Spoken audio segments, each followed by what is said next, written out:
Hi, everyone. My name is Allison DeJager. Today, we're going to be discussing the year ahead in self-storage. I'm joined today by Liz Schlesinger from Hill, Shawn Hill, that's kind of funny, from BSC Group, and Mike Mele from Cushman and Wakefield.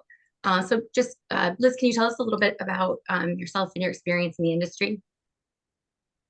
Sure. I started my career in the industry in 2006 at WP Carey and worked there and built the eighth largest self-storage portfolio for them from inception. And then in 2016, I founded Merritt Hill, and we've raised about $1 billion, I think, in total of equity over that time in 6 different funds. And we are now the ninth largest self-storage owner. We've looked at 6,911 properties and purchased 371 and sold 89. So we have high 200 facilities that we currently own today. Cool. Shawn, how about you? Well, I started my career, I think in 2002 or 2003 in mortgage banking, focusing almost exclusively on self-storage. So just about 20 years or coming up on it. We are debt and equity guys, so we do not own properties, although we do invest in properties, but our main line of business is financing properties for owner operators, whether that be construction financing, permanent debt financing, bridge financing, occasionally help with equity. We do between 250 and $400 million a year in volume, pretty much on average. We're a small shop. My partner is Devin Hubert, and thanks for having us. Thank you. And then, Mike, how about you? Hi, I run the self-storage advisory group for Cushman and Wakefield. I've been in the business since 1999. Since that time, we built this team that's now 23 people strong, coast to coast. In 21, we did 2.3 billion in transactions. It looks like in 2022, we're going to be at about 1.8 billion. So we're probably the largest single team in volume and people and transactions nationally. That's great. Well, I'm super excited about this conversation with you guys, so I want to just get right into it. Shawn, how do you see rising interest rates transforming the investment environment? Thinking about like developers who are planning on refinancing. Yeah, so, I'm hopeful that rates are not going to continue to rise, but certainly in the second half of 2022, we experienced some pretty significant changes in the interest rate environment. I expect that we're going to find some equilibrium. I think we're going through a period right now of sort of rebalancing. We're also, in a period where in the second half of 2022, not only did rates sort of rise, but a lot of the lenders in the space have sort of turtled up and retracted a little bit and have been sort of wanting to see where certain things, the economy, the recession, other things that are going on are going to shake out. So I'm optimistic that as we get into 2023, rates will stabilize. We'll start to see lenders come back to the table. And I think that will help bring transaction volume certainly back and will be welcome relief for investors. I also think that, right now, credit spreads are abnormally wide. So even though the benchmark indices are at higher levels than they have been historically, these are not levels that we haven't seen before. And the bigger story is, how wide credit spreads are. So I think that there's room in credit spreads as the market starts to stabilize. We may even see in 2023, and fingers crossed, rates start to come down a little bit. But we've already seen that over the last 30 days. Some of the indexes have retracted, and that has helped bring rates a little bit more under control as well. Liz, I'm seeing you nodding, so can you add to that as well? Yeah, I mean, I think Shawn is sort of communicating what I think has been the hardest part for us is really not the underlying rates, but really the spreads. Because never in my career before, and it's not like I've invested for 50 years, but I have been investing even before storage since 99. So this is the third cycle that I've been investing through. Every other time when rates rose, spreads would, if the underlying indice rose, spreads would decrease. And they were sort of solving, like, for instance, at WP Carey, we did 10-year fixed rate debt, primarily with Wells Fargo. And we bought all cash and then we financed them in pools. And basically, regardless of rate movement, it was always 5%. I'm like, oh, great, rates are down. Nope, still 5% or 4.5%. It didn't really ultimately change that much. And I mean, I think what's been shocking and quite honestly, I think difficult for people, particularly who didn't lock their SOFR cap, right? Like who don't have caps on floating rate deals, is that spreads together, it's a it's almost like three layers of problems. Like there's the underlying rate that jumped very quickly, like quicker than typically does.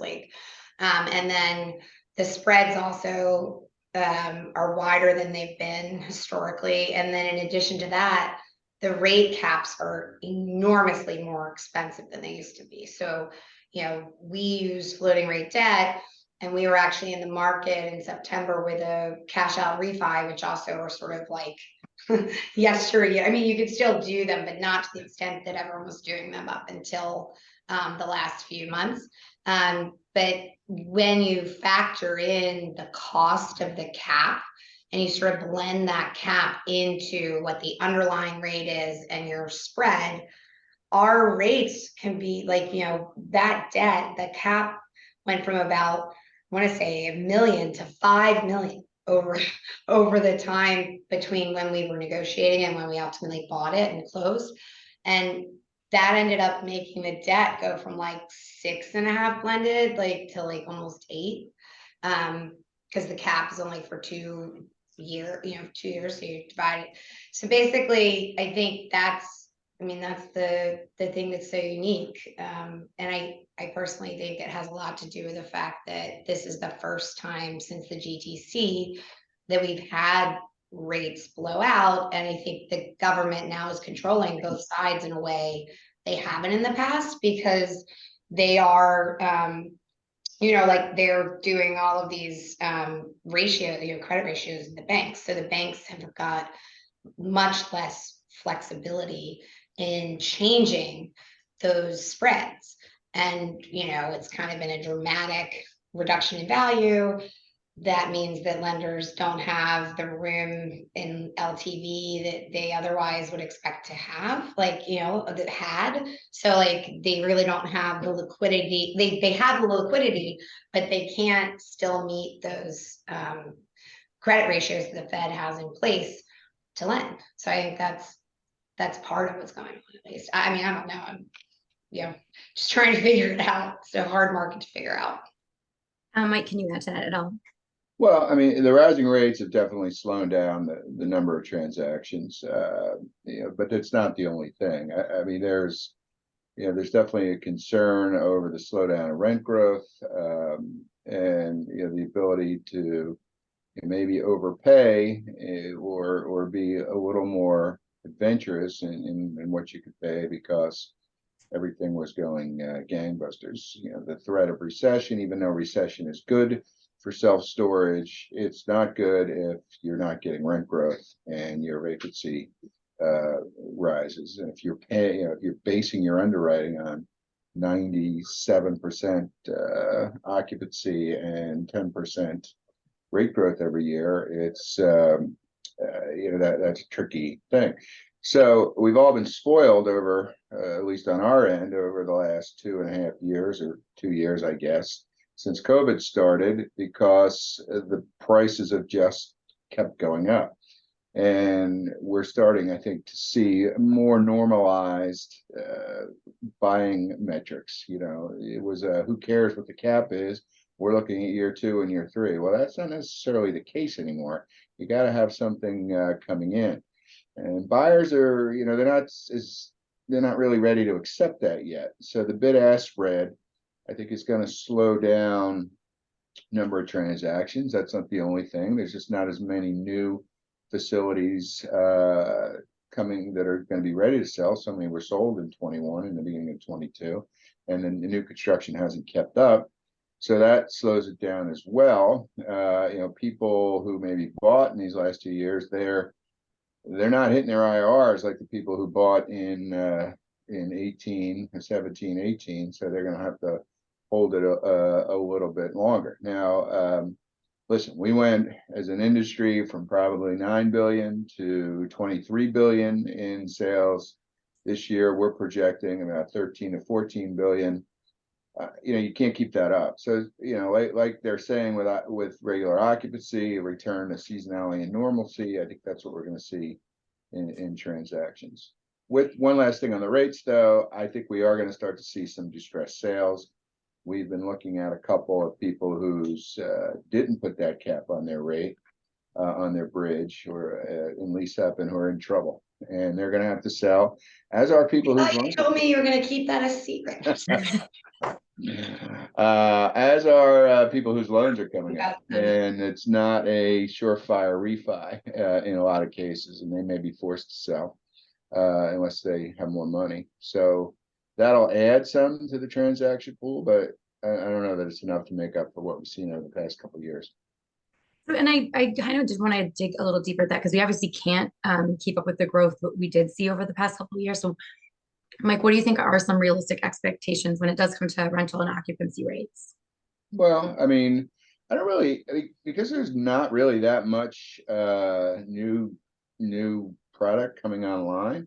I don't really see a huge decline in occupancies.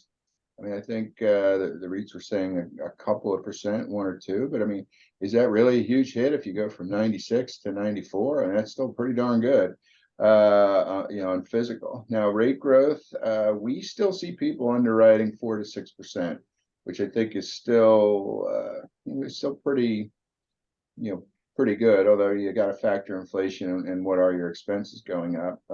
If they're going to still go up 4 to 6%, they're not gaining anything. That's kind of the thing we're all trying to figure out. Yes, fixed costs are going up, but a lot of places are cutting back on salaries and those management expenses cannot even out. That's kind of a to be determined. But I think a more normalized 5 or 6% on rent growth year over year, I think is still reasonable. We seem to see that most people are still underwriting that are buying. That's great. Thank you. Shawn, what about you? Can you add to that? Yeah, well, everything in my world always comes through from the financing side of things. So, Mike's selling properties, Liz is buying properties, we're financing properties. So you've got sort of all angles working here. I guess I'll say it's interesting, but from my perspective, it doesn't really matter, because at the end of the day, I'm not in a market right now where I'm going to be able to get lenders to buy into trending rents forward. So lenders are concerned that fundamentals may be challenged. They're concerned about the recession. They're being very conservative as it is right now. Liz mentioned the testing that's going on with the banks. I mean, that's what's really causing the banks to, it's not that there's no liquidity out there, but there is a little bit of a liquidity mirage. That's sort of the term that we've been using. There's, nobody's talking about the lack of liquidity in the market, but the lenders are being very picky choosy about what they want to lend on. And so I'll give you an example that kind of hits all of our worlds. In the bridge space right now, bridge is financing that's available for transitional assets. So a lot of the REITs, the playbook that they use is they lower rents, they lease the property up, get the property physically occupied, and then they bring economic occupancy in line. And we are finding right now that trying to sell that story to bridge lenders is difficult. So I have a much easier time going to a bridge lender and saying, well, the property's just opened up, it's only 60% occupied, you still have 30% occupancy gain plus all of the economic occupancy gain that's going to come. They'll buy that story. But if I come to them and I say, well, look, the property's been open for 3 years, it's finally hit 87% occupancy, and now we just need to bring rents up from where they are currently to market, or to whatever the borrower is projecting. I am finding that lenders are are pushing back on that story. They're saying, well, but if we don't experience that type of rent growth, how do I get out of this loan? And if I can't get out of the loan, well, then maybe, I'm going to need a little more equity in this deal, or we're going to need to bring the leverage down, or, I'm not saying they won't do the deal, but they might not do the deal where it's being projected. And I think that gets back to the last question. You had sort of asked as the second part of that question, how is it going to affect development? I mean, I think all these things are related, right? So for developers that are coming out of their construction financing packages, there's a good chance that there's going to be some additional equity that's required to get the deal from here to there. If they can't have Mike go sell the deal, or if Liz doesn't want to buy the deal, if they need to refinance the deal, there's a chance they might not even be able to get out of their existing construction loan. Not really by any fault of what they've done, just because of shifts in the market. Liz, do you have anything else that you want to add to that? I mean, I don't know which part. I mean, I think what Mike was saying before, what Shawn was saying is true, in that I think why there's so much uncertainty on our side in buying is just because of the dual. I mean, there's so much uncertainty economically and worldwide right now, right? So, but just within storage, and also like to Mike's point about volume, I mean, it's the same on the operating side. I think so many people got so like, I think he said this too, but like spoiled, but also there's a lot of people who entered the space in the last couple of years that I think thought that's the way it works, and it just doesn't. So like, we are normalizing trends, but what the normalization is going to be is anyone's guess. I mean, I would say, I think you mentioned that recessions are good for storage. I mean, they're not good for storage. It's better for us to have growth, but it's just been an industry that could, withstand storage. So like in the GTC, we had one negative same store NOI growth year, like the public REITs, right? But hotels had 2, and say we were at %, hotels were 30%, and then another, so like we do better in recessions, but they're still not great. So I think there's that piece of it too. And then, I mean, I don't think it's come up yet, but I mean, basically the issue with the whole, believing and buying in a story, like ultimately the lenders, the bottom line money, they have 70-75% of the deal. It's funny, Mike and I have this, I mean, everyone says their own money. Most people don't have a lot of money. I have a lot of my own money in my company and deals. A lot of people are managing other people's money. It's not their equity, and it's certainly even the equity side. We only own 25-30% of the property. The lender the buck stops with them. And so until loans, I mean, the party was totally fueled by super, super cheap debt and all these cash out refis, like, and so, if people got that and didn't cap it, you're extremely over levered. And then if growth isn't happening on their NOI, we're definitely going to see a lot of distress, but it's not distressed assets. It's a combination. It's really a distressed structuring. Like, people who've been in real estate long enough know not to over lever, right? A lot of people recently, and a lot of people on Wall Street, have only worked in a bull run market. They never saw, I mean, a lot of guys in, Wall Street's a young world. You work your ass off, you go, good people get promoted quickly. A lot of guys that run these hedge funds that have got into our space are in their early to mid 30s. They've only worked and only certainly been at the top of these things through a bull market. And so I think a lot of people thought that storage is, anyone can do it and you can make a lot of money at it. Certainly if a dumb blonde can do it. But like, it unfortunately isn't the case. And I think I personally am excited for what's happening, because I think it's going to differentiate like the Mikes and the Shawns of the world, and honestly, hopefully me too, relative to like the people who didn't, buy SOFR caps, because fortunately we did.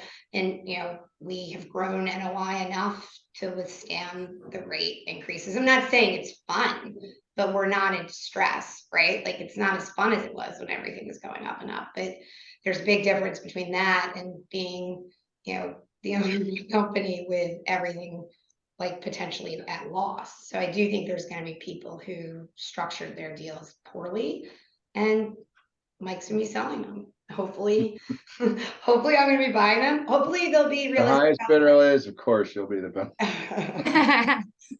Well, Sean's gotta make sure I get the money. This is great. I like this. And Mike, I know we're going to lose you in a minute, so I do want to start with you for this last question. Just kind of what characteristics of an asset are you seeing people evaluate when they're determining or projecting the success of a market? So I think we've traditionally looked at gross square footage per capita, but there are some other levers to pull now, like population growth, percentage of renters. How are you kind of seeing people adjust that strategy? Yeah, I mean, people are, as normally happens in all kinds of real estate, I think a flight towards safety, and that's coastal markets, quality product, growth markets, returning to the bigger cities in these areas, and less stretching per se in the secondary, tertiary markets. So a lot of it's following the population shifts that we've seen over the past years down to the south, to the Floridas, the Arizonas, though Arizona's leveled a bit in our sales down there. But we've seen in the offers we've gotten, the most aggressive offers tend to be A quality properties in large coastal markets. And that's a safety. There's also people are still trying to find the last of the undermanaged privately owned facilities. Those are harder and harder to find because that's what's fueled this market since about 2011 is that shift. So it's getting fewer and fewer. There's definitely a REIT managed property is not a lot of upside. So you definitely see a higher cap rate for those as opposed to ones that you got some juice in. So, but overall, high quality properties in your major markets seems to be where people are going to for now, and I think that could shift at any time as those properties get harder and harder to find. I just adding on Mike's point, though, I will say, and Mike, this because we bought stuff that were managed by the REITs that we've had to parse through. It's a harder underwrite, but I mean, that's true if they've been managing it for a really long time. It's just not true if they haven't been managing that long. To Shawn's point, if the occupancy is 80%, and I agree, it's a harder argument to buy, but personally, one thing I've been working on in our shop is figuring out when because we're trying to find value, right, that other people don't see. And while everyone buys undermanaged properties now, it wasn't so obvious when I was doing it in 2006, and it wasn't the thing everyone was doing. And right now, I'm trying to find an edge, right, where we can parse through a property that's being managed by a REIT that we think still has room to run. And that's a harder sell. And I agree that it's not as obvious of a trade. It's hard to find. I mean, that's why you're so successful. You're able to find that. A lot of these larger groups in the business, they don't put that time in. They're just sort of making blanket assumptions. Yeah, so I think that devil's in the details, right? And that's the same case. Same case with mom and pops. Not every mom and pop is mismanaging the property. And I think there's been a lot of lazy buying over the last few years, and it's been easy to lazy buy. And look, I'm the beneficiary of that. We've had insane performance. We would have had great performance, but there's no question we all got a lift, right, from the performance. We all benefited from it.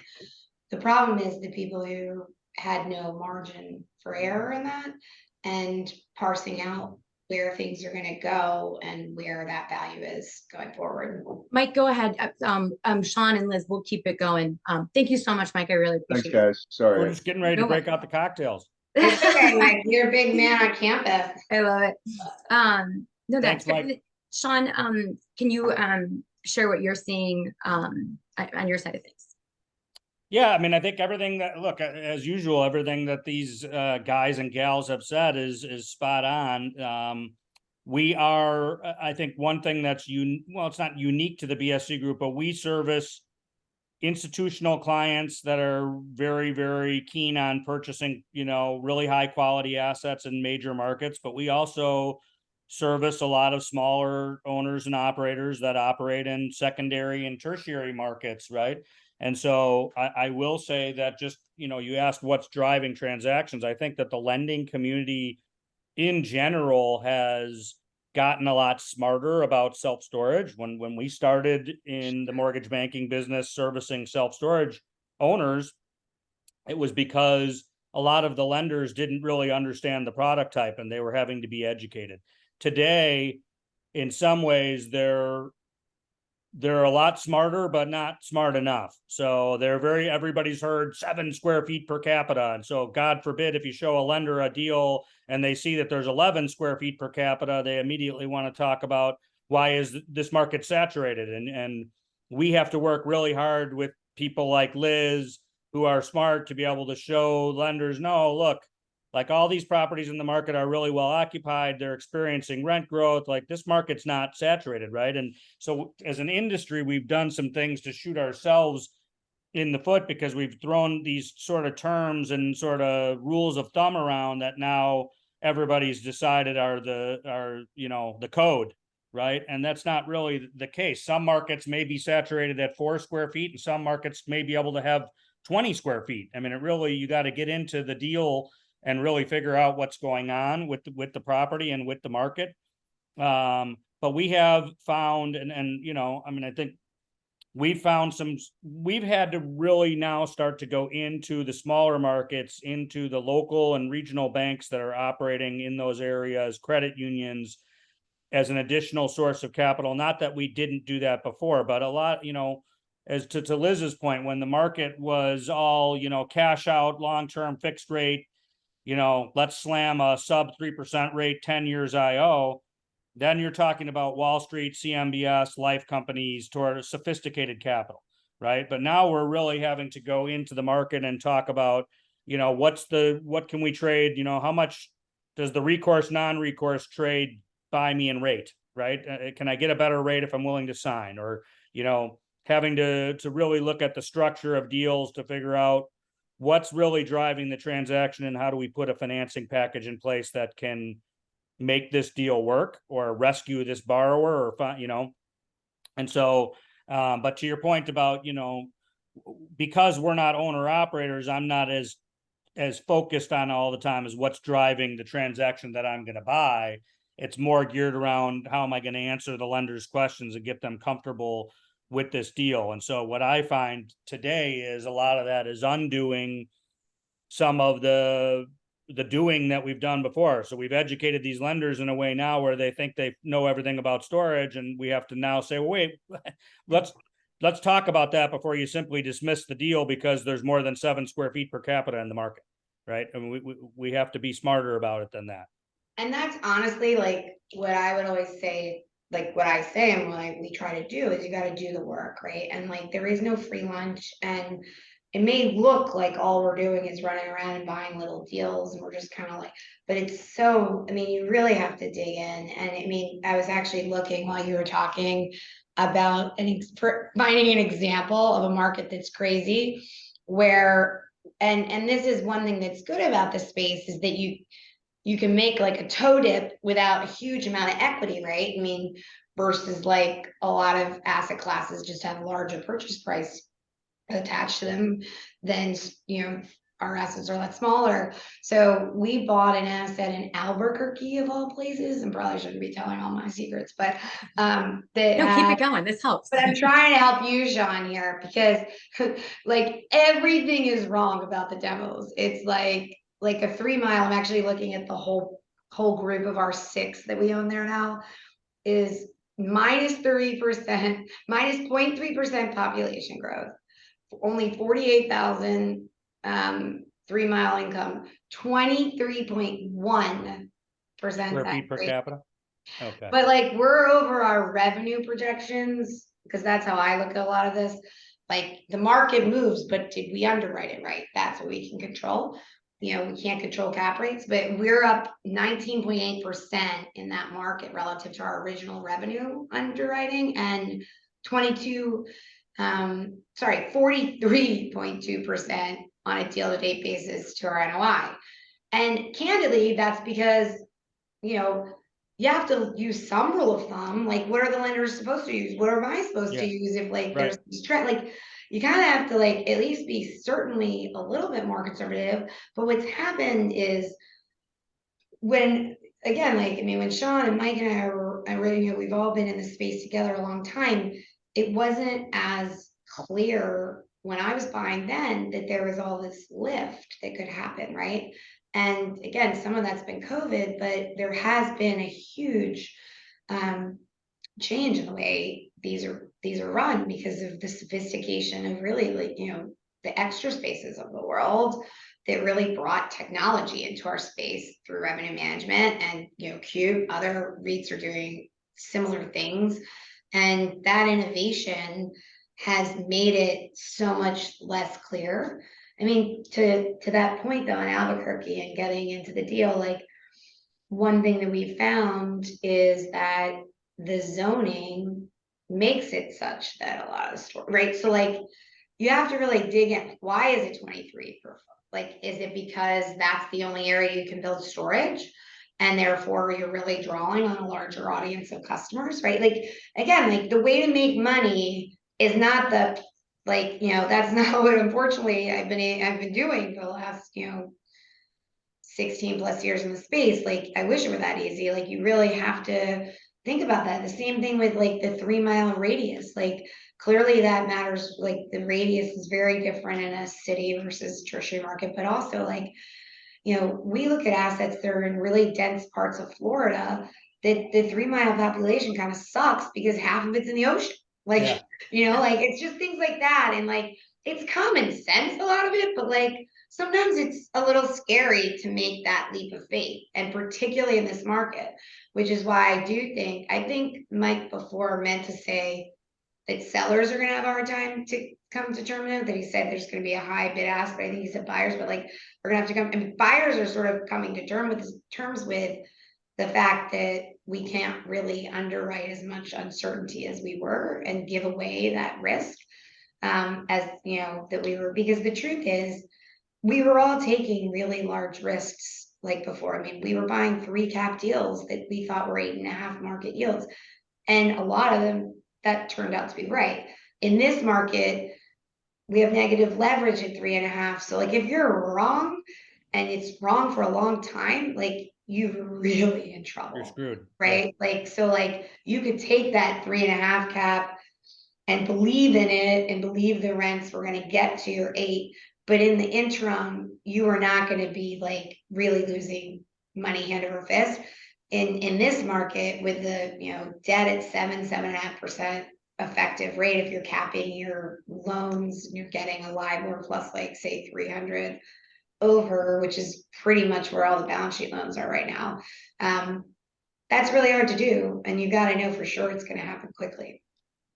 Yeah, well, and you said something there, you know, buyers are also very in tune with their cost of debt. Whereas sellers, unless they're playing both sides, aren't necessarily thinking about that, right? So you're going in knowing, I mean, you have all the information in front of you, so you can underwrite it and look at it, and you understand what your, you know, what your debt service is going to look like and how that's all going to play out. And I think, you know, sellers need to be a little more sympathetic to that. I think that we're just having a hard time adjusting. Things have changed so fast. I mean, if you just think of the order of magnitude of the change, it's not like it doubled, it basically tripled on its way to almost quadrupling, right? Within like 6 months. So I've never seen that. Have you? Like, in any of my career, even outside of story.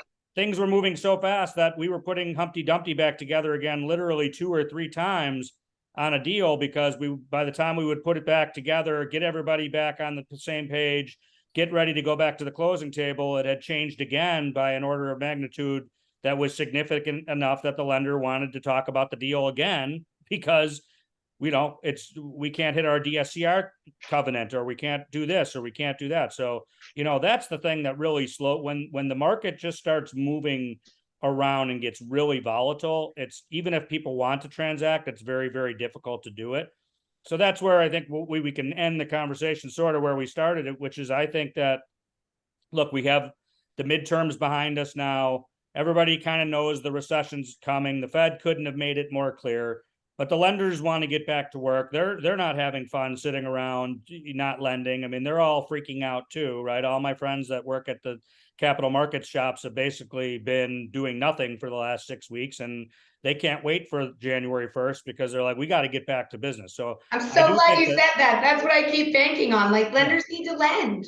yeah, well, and lending. hopefully Liz, that's coming. I mean, I do think at the end of the day, human nature will take over. These people, you know, you can't expect to sit around and do nothing and think you're going to have a job or you're going to have a successful What? business or group or whatever it is. And So not the whole world doesn't work anymore and has yeah, great lunch well, on we're us. working harder than ever because we got to put all these deals back together again over and over, and it's a lot harder to find the capital.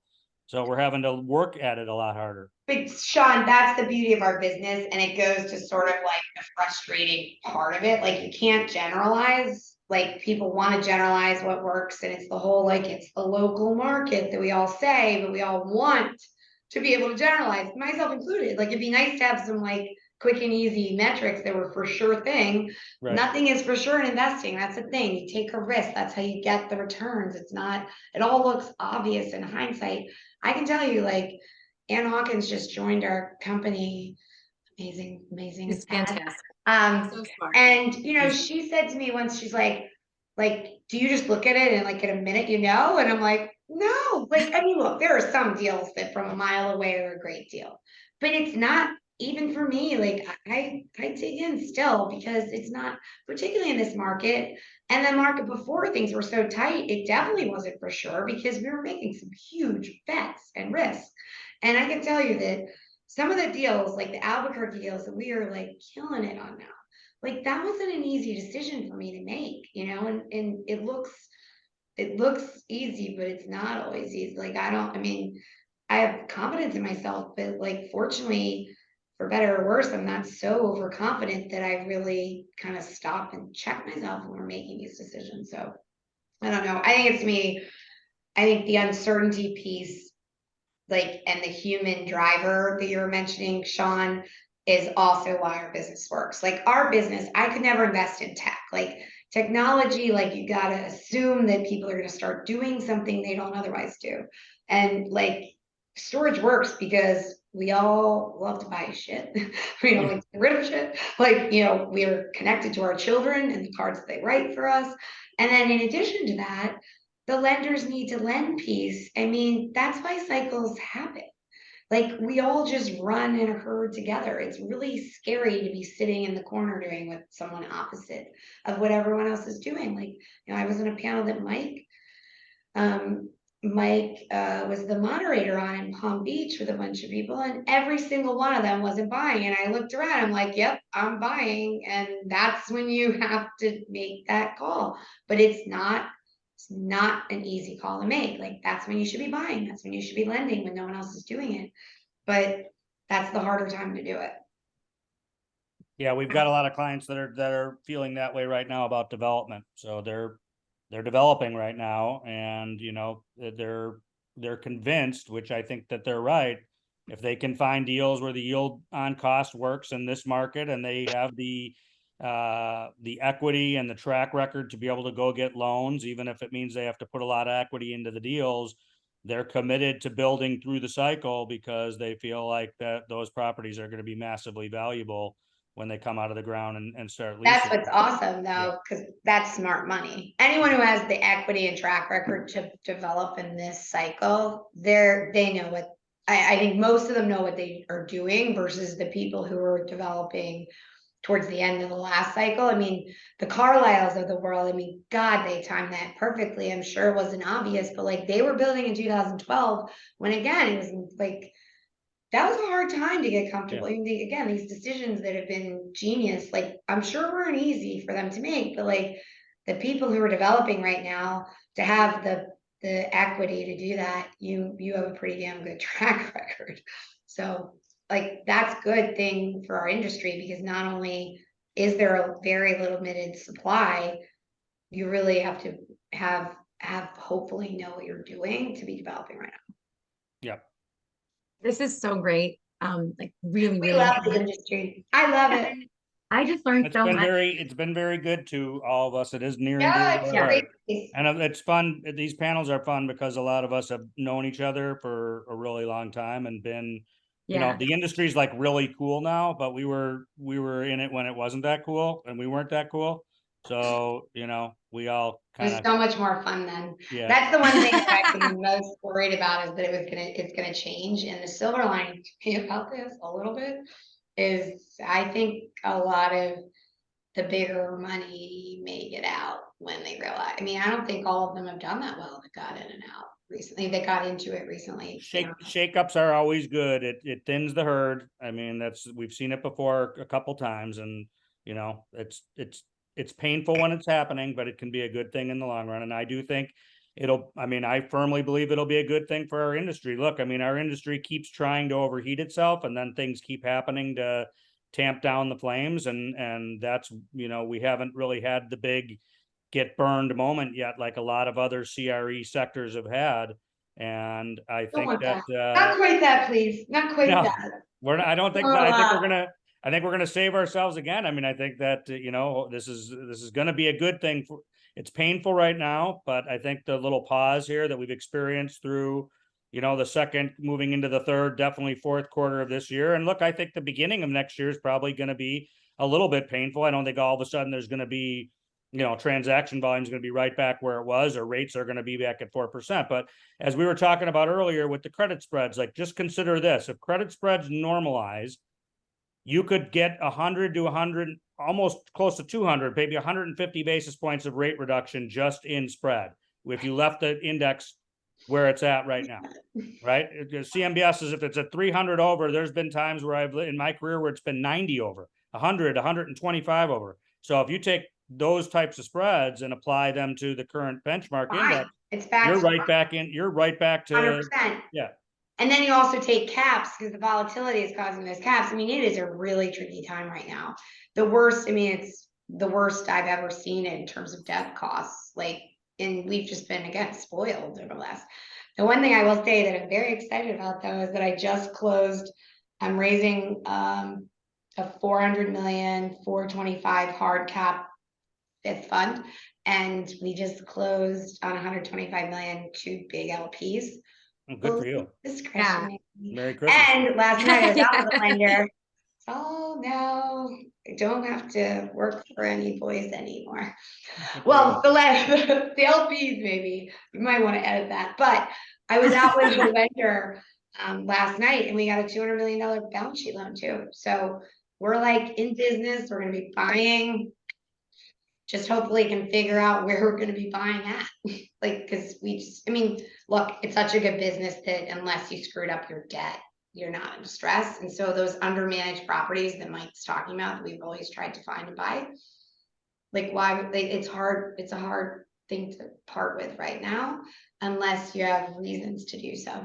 I think your theme for next year might be less of the undermanaged stuff and more of the stuff that was developed around unrealistic. Excel is a wonderful thing, but you can certainly make yourself fall in love with a deal by just punching the numbers a little more this way and a little more that way. And if it doesn't happen, then all of a sudden you find yourself in a situation where your construction loan's maturing and all your assumptions were wrong on the front end, and you need to bail. And I think that you might be the beneficiary of some people that are hitting the ejection button. Yeah, I think that's right, because they're all on a cycle of IRR. They're all on that 3 to 5 year or whatever. And so hopefully that'll happen for sure. We'll see. People that are developing that didn't buy caps, to your point, their debt service right now, their interest reserves, they're burning through them 2 and 3 times faster than they thought that they were. 100%. And the same with the undermanaged properties. There's a lot of people who are buying those. And this cycle drew a lot more smart money, it wasn't fixing rate and we're floating, and the properties were growing in NOI so much that people were like, well, we don't want to be locked in a loan. It's going to be under levered in a year. And those properties are, I think that, and then the other thing that I was sort of hinting at with Mike that I really am trying to figure out is I think there is going to be a lot of stuff more and more managed by the REITs. And I'm in this business for good. I love this business. I love the people in it. like pretty much up and down every which way. I mean, it's such an incredible industry and such a great group of people. But I'm gonna have to figure out with my team, like, what is an undermanaged REIT property. And I'm not disparaging the REITs, by the way. Like, I'm just saying that, like, you know, certain submarkets may have dynamics, or it was developed upon, and or it's only been on the platform for a year or two, or the owner is kind of micromanaging the REIT, and so like they may not be able to do what they're supposed to be doing. You know, like those are going to be very nuanced buys. But candidly, I think I'm going to have to figure out how to buy REIT managed properties. And honestly, there's a lot of guys who've gone into the space, and I would like to say girls too, but unfortunately there aren't any girls other than me that I'm aware of on the client side or the principal side. But like actually Anna Dwyer. Yes, Anna, and she's fantastic and smart. She's so smart. I'm like, you need to have your own anyway. But you know, I think they can outperform the REITs. So maybe they can, you know, in certain regions. I'm not saying they can't. I think some of them can. Some of them have bought from me and done really well on them, and I'm happy for them. Hopefully they can make a lot of money on the stuff we sold, but I got to figure out how to do that myself in terms of like properties that are on the, because as the consolidation of the industry, not just on the owner level, but more so on those management platforms, is going to make it harder to figure out. It's going to be a harder job for you to sell to a lender, because Yeah. they're not going to think that any, you know, extra space can do better. But I'm here to say, use them forever. And Cube, and they seem to grow the heck out of our properties year over year. So like figuring that dynamic out. Well, you have a window of opportunity here. While, you know, you certainly, we know that they're more aggressive when their stock prices are robust. And right now they're all a little bit, No, there's no one buying. Like, honestly, like Yeah. when I was on that panel, every single one, including one of them who was just retraded out of a deal that I was selling him, literally Mike was like, well, Liz is the only person who's buying and not retraded. Like Luke had told me right before, he's like, you're now officially the only client we've ever had that through every cycle hasn't retraded, because so many people blew out of deals last year. And they were proud of it. I don't know why, but they were. I'm not proud when that happens, and I never have had to do it, thank God. So I try to keep that going. This is so great. Thank you both so much. Did you want to add anything to before we close out? Just anything in general? If we covered a lot, I'm going to take a nap after this. You guys are amazing. well, Back into 2023 is going to start with a bang, because obviously it's industry event after industry event, literally starting 2 days after New Year's. Yeah. So You let's think hope they'll be as attended What- as they have in the past? you know, I think things will be well attended, because I think everybody's interested in trying to figure out what's going on, and whether, how fast things are going to come back. I mean, I think some of the irrational exuberance is going to come out of the market, but I do There think won't be that, Cloud 9 in Aspen anymore. yeah, well, we'll see. Oh, why not? That was like one of the most fun days of my Yes, life. Thank ever. God I was not paying, because I can't even imagine how expensive it was. Covered But in Oh, poor champagne. Brett. Yeah. yeah, where you literally Spray. like Well, we were all spray. at that. Everybody coming down the mountain, all It was soaking wet. us versus like Westport, and it was so, I mean, we're all friends, right? It Yeah. was so fun, but like that ain't happening in this. I mean, that's why I'm kind of wondering if the ski conference will be well attended, because Deer Valley Sold out. They just sent out the message. It's sold out. It was really. I think we just have so many more people in our industry, I guess. So like there's enough people who can make it. Yeah. Well, I'll be there. I hope you guys are there. Yep, we'll be there. So I'm at 50-50 still, so I will let you guys know. well, but thank again, you. Thank Thanks you for guys having so us. much. I really appreciate it. Thanks to everybody for joining us. If you have any questions, shoot me an email at Allison, ALISON @listselfstorage.com, or give me a call 248-795-8126. Thanks. Happy everybody. holidays. Happy Yes, holidays. happy holidays. Bye-bye.